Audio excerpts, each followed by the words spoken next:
এর আগে যে অঙ্কগুলো করা হয়েছে সেখানে সম্ভবত উৎপাদক সম্পর্কে ধারণা পাওয়া গিয়েছে। এখন উদাহরণস্বরূপ যে কোনো একটি সংখ্যা 12 ধরা যাক। আমরা বলতে পারি 12 হলো 6 এবং 2 এর গুণফল, 2 গুণ 6 হলো 12, এবং আমরা বলতে পারি 2 12 এর একটি উৎপাদক। আবার এটাও বলতে পারি 6 12 এর একটি উৎপাদক। এই সংখ্যাগুলোর গুণফল পাওয়া গেল 12। আবার এটাও বলা যায় যে এদের উৎপাদক হলো 12। সাধারণত এভাবে বলা হয় না, কিন্তু আমরা এভাবে চিন্তা করতে পারি। 12কে আমরা এমনভাবে ভেঙেছি এদেরকে গুণ করলে আবার 12ই পাওয়া যাবে। এখন মৌলিক উৎপাদকে বিশ্লেষণ হলো এমন একটি সংখ্যা যা দুইটি মৌলিক উৎপাদকে ভাগ হয়ে যায়। এখন 6কে আবার 2 এবং 3-এ ভাগ করা যায়, তাহলে 12 সমান সমান হচ্ছে 2 গুণ 2 গুণ 3। তাহলে বলা যায় 12 এর মৌলিক উৎপাদকগুলো হলো ঠিক এগুলো।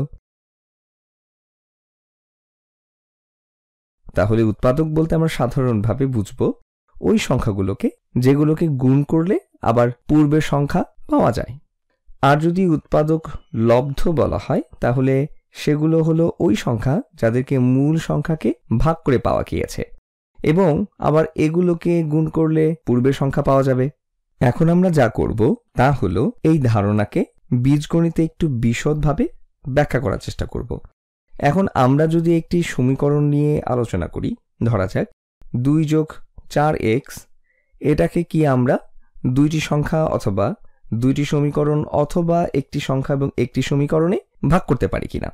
এখন একটা ব্যাপার তোমাদের মাথায় আসতে পারে, এটাকে 2 গুণ 1 যোগ 2x এভাবেও লেখা যেতে পারে, আর হিসেব করে দেখা যাবে এটা সমান সমান হলো 2 যোগ 4x। এখানে আমরা শুধুমাত্র 2কে বন্টন বিধি অনুসারে গুণ করে দিয়েছি। 2 গুণ 1 হলো 2, আর 2 গুণ 2x হলো 4x, সুতরাং এটা হলো যোগ 4x। ঠিক আছে, আমাদের বীজগাণিতিক জ্ঞান দিয়ে তাহলে এটাকে বলা যেতে পারে একটি উৎপাদক লব্ধ সমীকরণ। আবার অনেকে 2কে এখানে উৎপাদক আকারে সমীকরণের বাইরে আনা হয়েছে এভাবেও বলতে পারে। এখানে উৎপাদক করা হয়েছে 1 যোগ 2x, এটাকে 2 এর উৎপাদক হিসেবে ভাগ করা হয়েছে। তাহলে এখন আমরা এরকম আরো কিছু উদাহরণ করি এবং এরপর আমরা দেখব কিভাবে এই উৎপাদককে আমরা নির্ণয় করতে পারি। চলো আরেকটা করা যাক। ধরা যাক আমরা এখনো জানি না, আচ্ছা অন্য একটা রং ব্যবহার করি। ধরা যাক এখানে আছে 6x যোগ 3, না আমরা ধরে নেই 6x যোগ 30, এটা মজার হবে। আচ্ছা তাহলে এটাকে কি আমরা এমনভাবে ভাঙতে পারি যেন এটি সাধারণ উৎপাদক থাকে?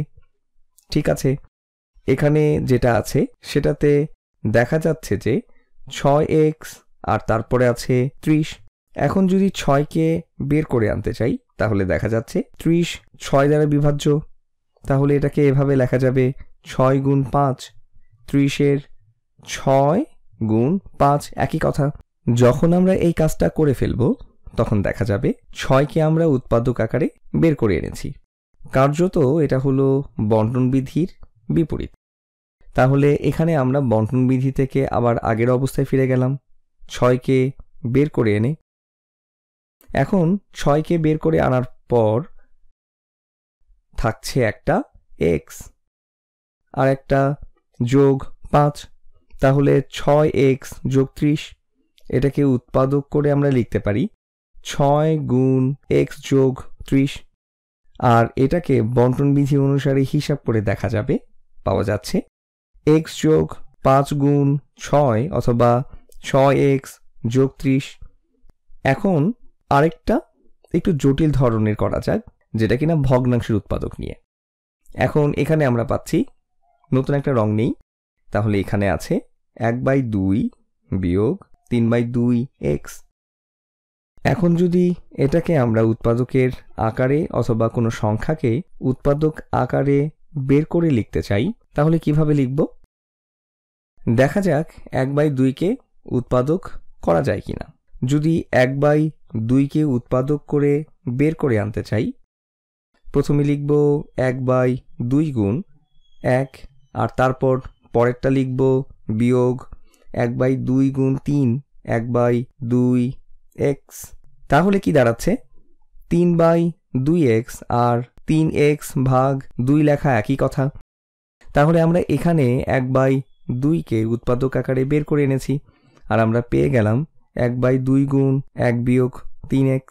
এখানে লক্ষ্য করলে দেখা যাবে যে এই দুটোই 1/2 এর সাথে সংশ্লিষ্ট, কিন্তু আরেকভাবে চিন্তা করলে দেখা যাবে যে এখানে প্রত্যেকটা পদ থেকে 1/2 ভাগ করে আনা হয়েছে। তাহলে 1/2কে 1/2 দিয়ে ভাগ করলে এখানে পাওয়া যাচ্ছে 1। এখন 3/2কে যদি 1/2 দিয়ে ভাগ করি তাহলে পাওয়া যাচ্ছে 3।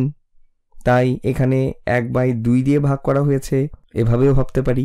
তোমরা এটা সহজে বুঝতে পারলে কিনা আমি বুঝতে পারছি না, কিন্তু এর মাধ্যমে তোমরা সমীকরণকে উৎপাদক করার ব্যাপারে ধারণা নিশ্চয়ই পেয়েছ।